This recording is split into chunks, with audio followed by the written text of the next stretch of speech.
नमस्कार, आप देख रहे हैं अपन उत्तराखंड और आपके साथ मैं हूं श्रोतला। तो चलिए बुलेटिन की शुरुआत करते हैं। मुख्यमंत्री पुष्कर सिंह धामी ने नैनीताल भ्रमण के दूसरे दिन नैनीताल क्लब में आम जनता की समस्याओं को सुना, जिसके बाद सड़क मार्ग से होते हुए भीमताल विकासखंड के अंतर्गत भवाली मंदिर कैची धाम पहुंचकर बाबा नीब करौरी महाराज के दर्शन कर प्रदेश की खुशहाली के लिए दुआ की। इस दौरान सीएम धामी ने मंदिर में आए भक्तों से वार्ता की और मंदिर के पुजारी से मंदिर परिसर में पानी, शौचालय आदि की व्यवस्थाओं के संबंध में जानकारी भी ली। सीएम ने कहा कि भक्तों को मंदिर परिसर में किसी प्रकार की असुविधा न हो, इसके लिए आवश्यक कार्य किए जाएंगे।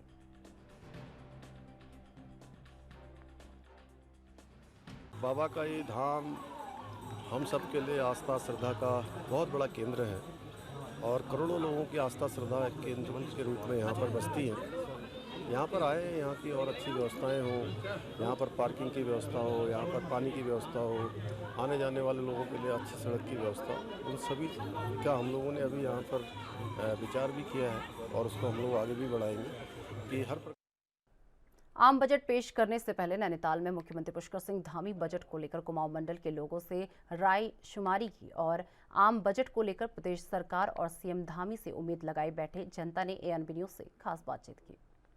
आम बजट में जो सबसे ज़्यादा प्रभावित होता है वो होता है आम इंसान, भले ही वो देश का आम बजट हो या प्रदेश का। ऐसे ही आम व्यक्ति भी सब मौजूद है, उनसे जानते हैं इस आम बजट को लेके, क्योंकि प्रदेश का आम बजट है, उससे क्या इनको उम्मीद है और क्या इनको दिक्कतें होती है। सर, सबसे पहले आपका नाम जानना चाहूँगा। मेरा नाम दीवान सिंह जलाल है। दीवान जी, ये बताइए, आम बजट उत्तराखंड का पेश होने वाला है। आप आम व्यक्ति, उत्तराखंड की स्थिति से आप परिचित हैं और वो दर्द आपने झेला है जो उत्तराखंड में लगातार कई सालों से होता आया है। क्या दिक्कतें हैं और क्या उम्मीद है आपको धामी सरकार से?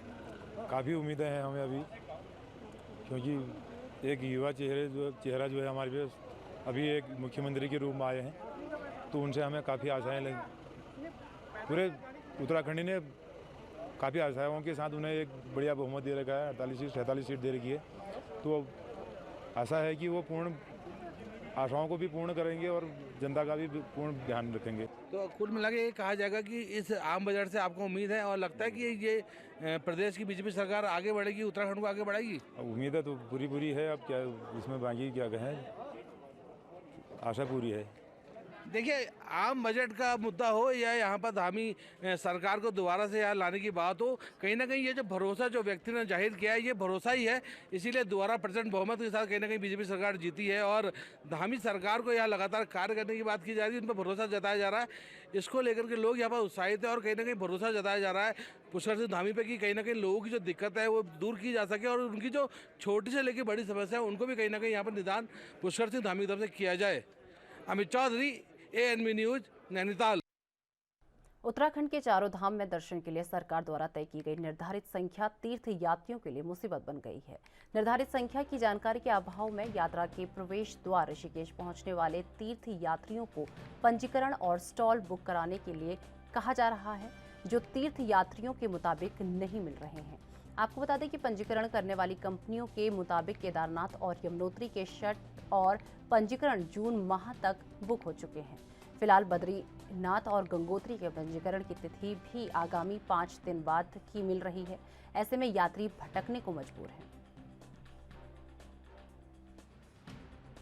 धाम के दर्शन करने आया था, केदारनाथ, बद्रीनाथ, गंगोत्री, यमुनोत्री, लेकिन यहाँ की जो सिचुएशन देख के लग रहा है कि दर्शन अभी क्या, अभी आने वाले 1 महीने में मिल जाए, बहुत बड़ी बात है। और मैं अभी 1 हफ्ते की छुट्टी लगा के अपनी कंपनी से आया हुआ था। अब मैं 1 महीने तक यहाँ रुक नहीं सकता। परेशानी क्या, सुबह से घूम रहा हूँ धूप में, कुछ भी 1% भी रिजल्ट मिलता है तो लगता है कि यहाँ कुछ बेटर हुआ है। यहाँ पर आकर कुछ भी नहीं हो रहा है, ना रजिस्ट्रेशन हो रहा है। लगातार वो ऑनलाइन भी करने की कोशिश कर रहा हूँ, उससे भी नहीं मिल रहा। ऑफलाइन में तो आप देखिए ना सिचुएशन क्या है, ऑफलाइन में तो घुसने की कोशिश ही नहीं कर रहा हूँ। अभी फिलहाल कहीं के लिए मिल ही नहीं रहा है। स्लॉट मिल रहे हैं जो 27 मई के आसपास मिल रहा है, फिर 2 जून के आसपास मिल रहा है। तो इतनी दिन यहाँ कौन रुक सकता है? अगर ये 1 हफ्ते मेरी छुट्टी है पूरी अगले संडे तक की, अगर इसमें मिलता तो भी मैं वेट करता है यहाँ देख करके, लेकिन मुझे कुछ लक्षण नहीं दिख रहे हैं यहाँ पर, कोई भी सिम्टम्स ऐसे नहीं कि हाँ हो जाएगा दर्शन। व्यवस्था को क्या कहेंगे, बिल्कुल वर्स्ट व्यवस्था है, बिल्कुल बेकार है। पहले मेरे फ्रेंड लोग दर्शन किए आकर के यहाँ पर तो बताते हैं ईजिली हो जाता है। ऋषिकेश में आप जाइए, ऑफलाइन बुकिंग हो जाती है, आसानी से हो जाती है। लेकिन आज तो यहाँ जो सिचुएशन देख के लग रहा है तो लग रहा है कि जितने भी आपको रेट दिखाई दे रहे हैं ये सभी स्लॉट फुल हो चुके हैं। ये यमुनोत्री है, केदारनाथ है, बद्रीनाथ है, जो जो एक डेट आपको दिख रही है चारधाम यात्रा में आई भीड़ को नियंत्रित करने के लिए सरकार और शासन चिंता में दिख रहा है। आपको बता दें, सरकार के निर्देश पर पुलिस को भीड़ नियंत्रण करने के लिए निर्देशित किया गया है, जिसमें बिना रजिस्ट्रेशन के आए श्रद्धालुओं को वापस भेजा जा रहा है। डीआईजी गढ़वाल ने बताया कि ऋषिकेश के देवप्रयाग तक और देहरादून से विकास नगर तक सभी जगहों पर पुलिस ने अपनी चेकिंग बढ़ा दी है, ताकि बिना रजिस्ट्रेशन के यात्री धामों में यात्रा न कर सकें। इसके अलावा पुलिस विभाग टूर ऑपरेटरों से भी अपील कर रहा है कि वो ऐसे यात्रियों को ना लेकर आएं जिनका यात्रा के लिए रजिस्ट्रेशन नहीं हुआ है।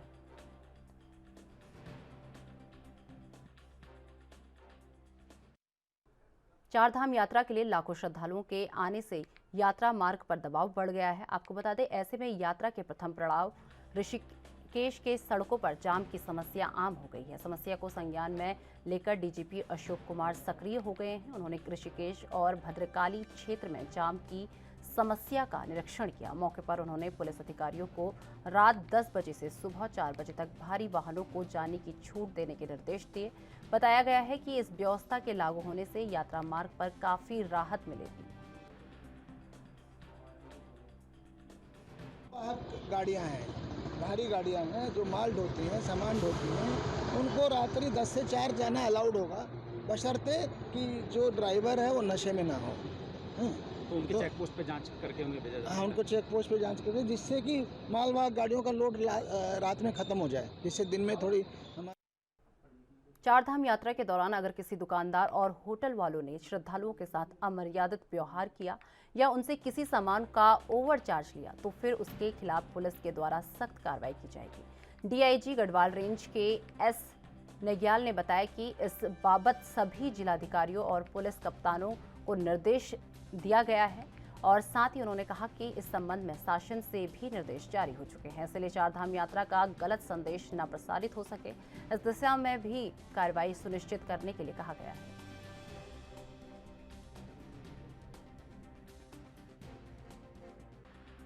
इसमें एसएसपी, डीएम और एसएसपी इनको स्पष्ट निर्देश दे दिया था कि जो भी ओवर रेटिंग है, अगर इस तरह की शिकायतें आ रही तो तत्काल कार्रवाई करेंगे, ताकि एक मैसेज जाए कि कोई भी ओवर रेटिंग न करे।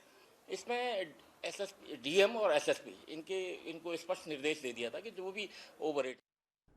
बद्रीनाथ धाम की कपाट खुलने के बाद रिकॉर्ड संख्या में श्रद्धालु बद्रीनाथ पहुंच रहे हैं। आपको बता दें कि बद्रीनाथ केदारनाथ मंदिर समिति के मीडिया प्रभारी डॉक्टर हरीश गौड़ ने जानकारी देते हुए बताया कि अभी तक 1,17,703 तीर्थयात्री भगवान बद्री विशाल के दर्शन का पुण्य लाभ अर्जित कर चुके हैं।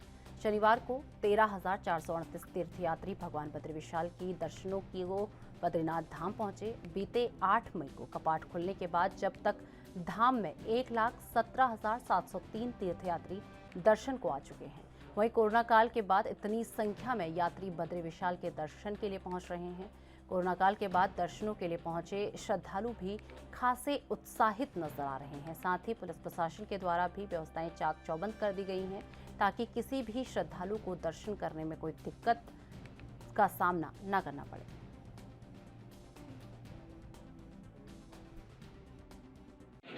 मैं नागपुर से आई हूँ। यहाँ आके बहुत ही अच्छा लग रहा है हम लोगों को। सबसे बड़ी बात, हम लोग यहाँ पहली बार आए हैं दर्शन करने के लिए। बहुत मज़ा आया, बहुत अच्छे से दर्शन किया, बहुत अच्छा लग रहा है। मेरा नाम आरुष महेश्वरी है। हम लोग नागपुर से आए हैं और ये बहुत अच्छी जगह है, एकदम ब्यूटीफुल जगह है यहाँ पर। और हम सोच रहे हैं एक्सट्रीमली इनके मार्केट्स वगैरह भी, सामान वगैरह भी बहुत अच्छे मिल रहे हैं और एकदम लाइन भी बहुत लग रही है मंदिर। विश्व प्रसिद्ध चारधाम यात्रा पर आने वाले श्रद्धालुओं ने दोपहिया वाहन के मॉडिफाइड साइलेंसर हो या बुलेट वाहन पर नियम विरुद्ध साइलेंसर लगा हो जो ध्वनि प्रदूषण करता हो, इन वाहन चालकों के विरुद्ध मोटर अधिनियम के तहत सख्त कार्रवाई होगी। उत्तराखंड सरकार ने पुलिस के उच्च अधिकारियों को सख्त निर्देश दिए हैं। साथ ही कहा है कि पूरे राज्य में ड्राइव चलाई जाए कि कोई भी व्यक्ति मोटर अधिनियम की उल्लंघना करते पाया जाता है तो वाहन और वाहन चालक के ऊपर कार्रवाई की जाएगी।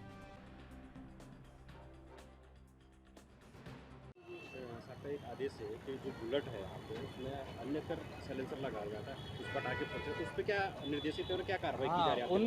उन गाड़ियों पर हमारा मुख्यालय से भी आदेश है और उच्च अधिकारियों के आदेश निर्देश रहते हैं इस प्रकार की बाइक जो ध्वनि प्रदूषण पैदा करते हैं और साइलेंसर लगा लेते हैं जिनमें आवाज़ होती है, पटाखे जो फोड़ते हैं, उन पर सख्त से सख्त MB एक्ट के तहत जो है कार्रवाई करने के आदेश निर्देश प्राप्त हुए हैं और उन बाइकों को हम सीज भी करते हैं और MB एक्ट के तहत। हल्द्वानी में बीती रात को एक युवक की पत्थरों से कुचलकर हत्या कर दी गई। जानकारी के मुताबिक हत्यारा और मृतक दोनों जिगरी दोस्त थे और हत्या करने के बाद आरोपी ने खुद मृतक के परिजनों को फोन करके ये जानकारी दी। पुलिस पूछताछ में आरोपी ने बताया कि उसका दोस्त प्रकाश उसे गाली दे रहा था, जिसको लेकर उसने गुस्से में हत्या कर दी। वारदात का खुलासा करते हुए SSP पंकज भट्ट ने बताया कि पुलिस ने घटनास्थल के CCTV खंगाले हैं और CCTV फुटेज में आरोपी की करतूत कैद हो गई है। फिलहाल पुलिस ने आरोपी को गिरफ्तार कर जेल भेज दिया है। विष्णुपुर कॉलोनी मुखानी क्षेत्र की घटना है। इसमें आपका वासु बैरागी द्वारा ये कंप्लेंट की गई है। इनका लड़का प्रकाश बैरागी, जिसकी एज 25 ईयर है, इसकी हत्या की गई है। इसमें मोहित चंद आर्या जो लड़का था, उसके द्वारा ये हत्या की गई। इसमें पुलिस द्वारा आसपास के CCTV फुटेज का अवलोकन किया गया। उसके आधार पर पुलिस ने इसमें अतिशीघ्र खुलासा किया है। इसमें जो आपका मोहित चंद आर्या से पूछताछ में तथ्य सामने निकल के आए हैं, उसमें ये क्लियर हुआ है कि ये केवल उसके द्वारा भद्दी गालियाँ इसको दी गई थी, जिसकी वजह से उसके द्वारा ये हत्या की गई है। काशीपुर के थाना कुंडा क्षेत्र में 5 दिन पहले मिट्टी उठाने को लेकर हुए विवाद और गोलीकांड में पुलिस ने कार्रवाई तेज करते हुए वारदात में शामिल आरोपियों में से दूसरे आरोपी जगरूप सिंह को गिरफ्तार करने में सफलता हासिल की है। आपको बता दें कि बीती 9 मई को ग्राम केसरी गणेशपुर थाना कुंडा क्षेत्र में मिट्टी खोदने को लेकर 2 पक्षों में विवाद हुआ था, जिसमें एक पक्ष द्वारा फायरिंग की घटना की गई। इस मामले में पुलिस ने अनूप सिंह की तहरीर पर मुकदमा दर्ज कर आरोपियों की गिरफ्तारी को तत्काल पुलिस टीम का गठन कर गिरफ्तार करने के प्रयास जो है तेज कर दिए, जिसके बाद पुलिस ने आज दूसरे आरोपी जगरूप सिंह को भी गिरफ्तार कर लिया है। इसी के साथ ही मिट्टी खुदान को लेकर हुए विवाद के चलते राजस्व टीम के साथ उप जिलाधिकारी मौके पर पहुंचे और उन्होंने पाया कि वहां पर अतिक्रमण की जद में कुछ जमीन है, जिसको उन्होंने ध्वस्तीकरण की कार्रवाई करते हुए राजस्व टीम को आगे के निर्देश दिए हैं।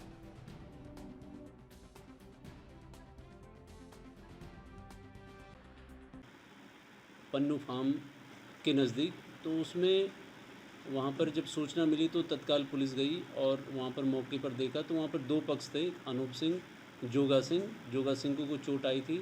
तो अनूप सिंह और जोगा सिंह द्वारा बताया गया कि ये जो गोली बारी की गई है, ये सतनाम सिंह पुत्र अमरजीत सिंह, जगरूप सिंह और गुरप्रीत के द्वारा की गई है।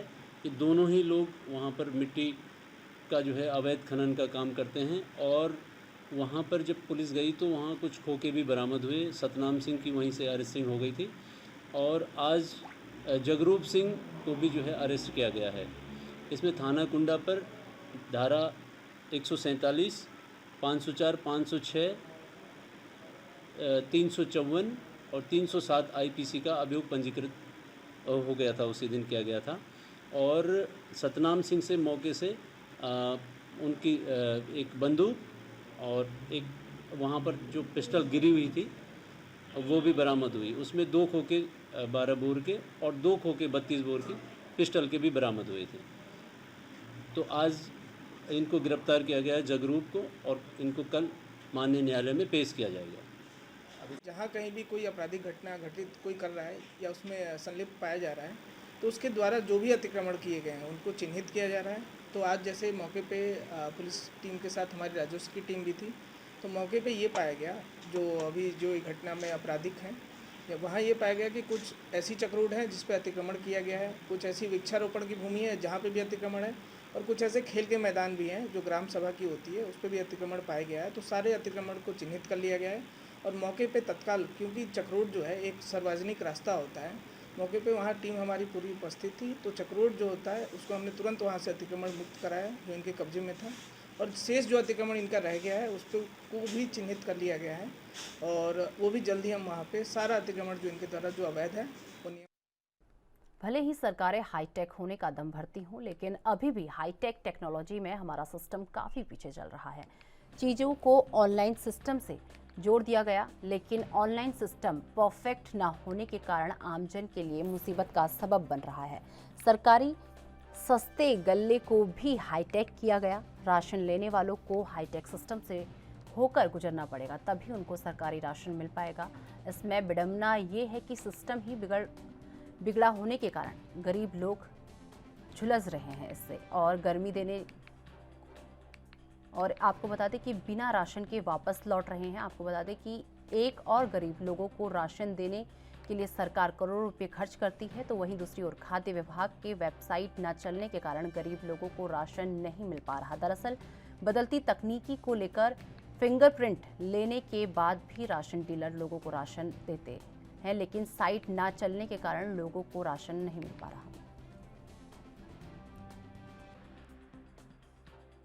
आते हैं हमारे फिंगरप्रिंट में आते हैं और इनका पता नहीं क्या साहब ऊपर से बंद है नेट, और हम 8 दिन हो गए आते हैं चले जाते हैं। अब ऐसा कैसे चलेगा? हमारे कार्ड न मिले, हमारे फिंगरप्रिंट नहीं आए, हमारा नाम नहीं है, क्या परेशानी है? हमें क्यों नहीं राशन मिल रहा? क्यों हमें बहुत तगड़ी परेशानी है। हम सुबह को आते हैं 12 बजे तक यहाँ बैठते हैं, खाली चले जाते हैं। हम कब तक के खाली रहेंगे? क्या काम करते हैं? मजदूरी करते हैं जी। मजदूरी भी छूटती है? मजदूरी भी छूटती है जी। 400 रुपये दिहाड़ी मिले। गर्मी बहुत ज़्यादा हो रही है, बेइंतहा गर्मी हो रही है, यहाँ भीड़ में मरते हैं। बताओ क्या करें, हम बहुत ज़्यादा परेशान हैं। 8 दिन हो जाएंगे हम परेशान होते हैं। इसमें गुंठन ले रहे हैं, पहले तो हमारी बच्ची का भी नाम कटा रहा, बाप हम नारी परेशान हो रही है।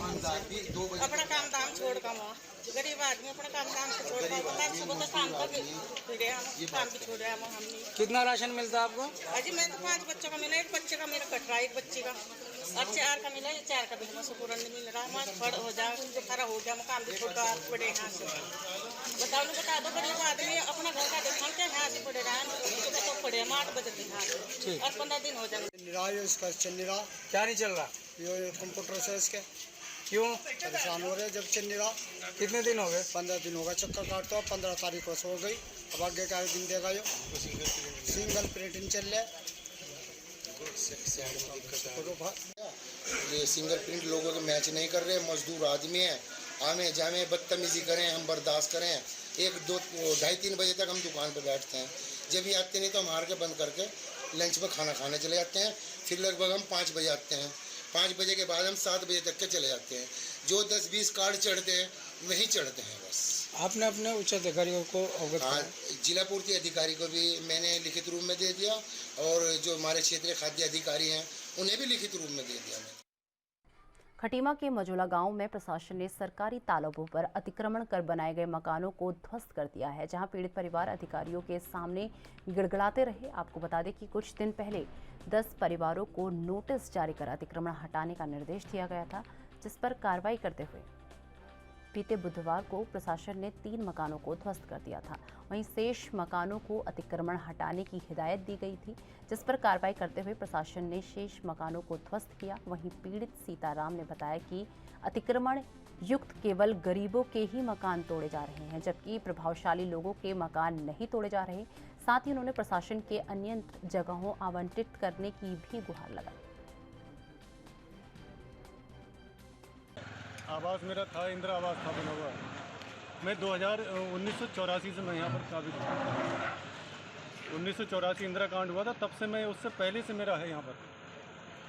और 2008 में जो 7-8 में मेरे को इंदिरा आवास मिला, उसमें पैमाश हुई है। उसमें तहसीलदार, सेक्रेटरी, पटवारी और ग्राम प्रधान, इनकी सबकी पैमाइश से ही मेरे को इंदिरा आवास। तो आपका कहना है मुझे इंदिरा आवास क्यों मिला? और दूसरी बात, मेरा एक ही तालाब नहीं है, इस गांव के अंदर 5 तालाब हैं। कौन कौन सी जगह पे तालाब हैं? थोड़े से मेरे पीछे है। एक वहाँ पर जहाँ पर होलिका होती है ना, होलिका माता का, वहाँ पर भी उन्होंने पूरा कब्जा कर रखा, वहाँ भी तालाब था।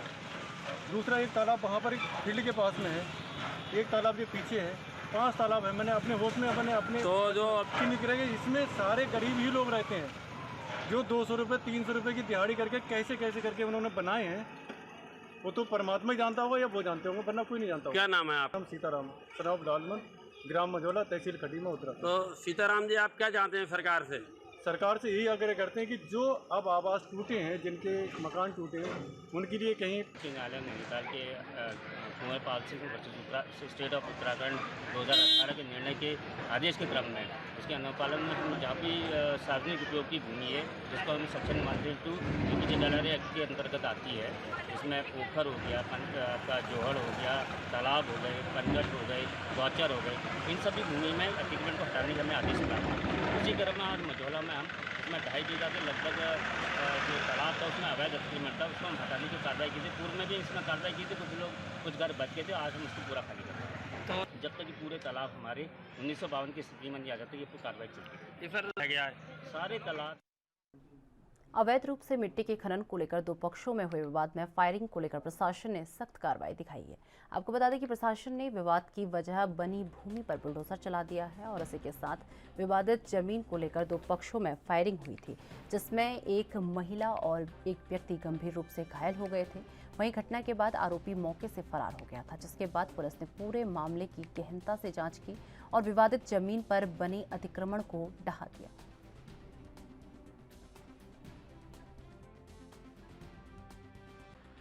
जहाँ कहीं भी कोई आपराधिक घटना घटित कोई कर रहा है या उसमें संलिप्त पाया जा रहा है, तो उसके द्वारा जो भी अतिक्रमण किए गए हैं उनको चिन्हित किया जा रहा है। तो आज जैसे मौके पे पुलिस टीम के साथ हमारी राजस्व की टीम भी थी, तो मौके पे ये पाया गया जो अभी जो घटना में आपराधिक हैं, वहाँ ये पाया गया कि कुछ ऐसी चक्रोड है जिसपे अतिक्रमण किया गया है, कुछ ऐसी वृक्षारोपण की भूमि है जहाँ पे भी अतिक्रमण है, और कुछ ऐसे खेल के मैदान भी हैं जो ग्राम सभा की होती है, उस पर भी अतिक्रमण पाया गया है। तो सारे अतिक्रमण को चिन्हित कर लिया गया है और मौके पे तत्काल, क्योंकि चक्रोड जो है एक सार्वजनिक रास्ता होता है, मौके पे वहाँ टीम हमारी पूरी उपस्थित थी। तो चक्रोड जो होता है उसको हमने तुरंत वहाँ से अतिक्रमण मुक्त कराया जो इनके कब्जे में था, और शेष जो अतिक्रमण इनका रह गया है उस पर को भी चिन्हित कर लिया गया है और वो भी जल्दी हम वहाँ पे सारा अतिक्रमण जो इनके द्वारा जो अवैध है। काशीपुर में कल देर शाम एक होटल में सेक्स रैकेट की सूचना पर एंटी ह्यूमन ट्रैफिकिंग सेल की टीम ने छापा मारकर होटल से 1.5 दर्जन से अधिक युवक युवतियों को आपत्तिजनक हालत में पकड़ लिया। आपको बताते चले कि काशीपुर में कुंडा थाना क्षेत्र के मंडी पुलिस चौकी में महज चंद कदमों की दूरी पर होटल ये स्थित है और होटल का मालिक और उसका पुत्र पूर्व में भी पास्को एक्ट में जेल की हवा खा चुके हैं। Anti human trafficking cell Rudrapur की टीम ने इंचार्ज वसंती आर्य ने नेतृत्व में स्थानीय पुलिस की मदद से होटल में छापा मारा। इस दौरान टीम ने होटल से 1.5 दर्जन से ज़्यादा युवक युवतियों को पकड़ लिया। टीम ने सभी को हिरासत में लेकर कुंडा थाना ले गई। टीम इंचार्ज वसंती आर्य ने बताया कि टीम ने मौके पर आपत्तिजनक वस्तुएं भी प्राप्त की। एंटी ह्यूमन ट्रैफिकिंग सेल की टीम को काफ़ी समय से लिखित और मौखिक रूप से होटल में रैकेट की शिकायत मिल रही थी। शिकायत पर आज छापा मारकर होटल से दर्जन भर के आसपास युवतियों और दर्जन भर से अधिक युवकों को पकड़ लिया गया है। उन्होंने कहा कि होटल में मालिक की संलिप्तता भी पाई गई है, इसकी जांच भी की जा रही है।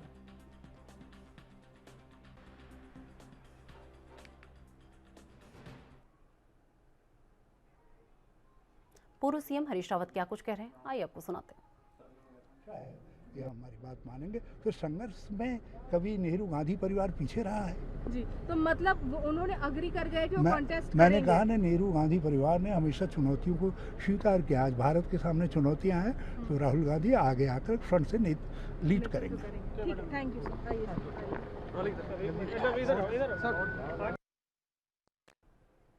खटीमा क्षेत्र में खनन माफियाओं के हौसले बुलंद होते जा रहे हैं। जानकारी के मुताबिक बंडरिया चौराहे पर अवैध मिट्टी खनन कर रही तेज रफ्तार ट्रैक्टर ट्रॉली ने एसडीएम रविंद्र बिष्ट की गाड़ी को जोरदार टक्कर मार दी। हालांकि एसडीएम समेत गाड़ी में सवार सभी कार्मिक बाल बाल बच गए, तो वहीं ट्रैक्टर ड्राइवर टक्कर मारने के बाद ट्रैक्टर छोड़कर भागने में सफल रहा। वहीं एसडीएम ने तत्काल कार्रवाई करते हुए अवैध खनन में लिप्त ट्रैक्टर ट्रॉलियों को कब्जे में लेकर मौके पर ही सीज कर दिया। चेकिंग के लिए जा रहे थे तो अचानक से ट्रैक्टर ट्रॉली हमें लेकर घबरा गई। उसने अचानक से पूरा मोड़ दिया और उससे हमारी गाड़ी टकरा गई। उसकी स्पीड भी काफ़ी थी। फिलहाल हमने वो मौके से भाग गया और चलता ट्रैक्टर छोड़कर वो किसी घर में घुस गया, जो कि बहुत खतरनाक है। सौभाग्य से वहाँ पर कोई बच्चा उच्चा नहीं था तो वो बच गया। सभी सुरक्षित हैं हम लोग। अब इसमें हमने तीनों ट्रैक्टर सीज कर दिए, उसमें आगे की कार्रवाई की जाएगी। जहाँ पर भी परमिशन से अधिक कहीं भी ट्रैक्टर ट्रॉलियाँ चलेंगी तो हम सीज करेंगे, उनका जुर्माना भी वसूलेंगे। और ये तो आपको बता दें कि खनन माफियाओं ने एसडीएम की गाड़ी को टक्कर मार दी, जिसके बाद टक्कर मारने वाला जो ट्रैक्टर ड्राइवर था वो भागने पर सफल रहा और इससे एसडीएम की जो गाड़ी थी पूरी तरीके से क्षतिग्रस्त हो गई और एसडीएम ने ट्रैक्टर ट्रॉली को मौके पर ही सीज कर दिया। हालांकि एसडीएम को ज़्यादा चोट नहीं आई है। और इसी के साथ आपको बता दें कि खनन माफियाओं के हौसले खटीमा में इतने बुलंद हैं, आप इन तस्वीरों के माध्यम से देख सकते हैं कि किस तरीके से खनन माफिया लगातार अपनी चीज़ों को अंजाम देते जा रहे हैं। और इसी बीच एक घटना सामने आई है जहां पर एसडीएम की गाड़ी को खनन माफिया द्वारा उनके ट्रैक्टर से टक्कर मार दी गई, जिसमें एसडीएम की जो गाड़ी थी पूरी तरीके से क्षतिग्रस्त हो गई। और आपको बता दें कि जो टक्कर थी वो इतनी जोरदार थी कि एसडीएम समेत गाड़ी में सवार जितने भी लोग थे वो बाल बाल बच गए। तो वहीं ट्रैक्टर ड्राइवर टक्कर मारने के बाद ट्रैक्टर छोड़कर भागने में सफल हो गया और वहीं एसडीएम ने तत्काल कार्रवाई करते हुए अवैध खनन में लिप्त ट्रैक्टर ट्रॉली को कब्जे में लेकर मौके पर ही सीज कर दिया।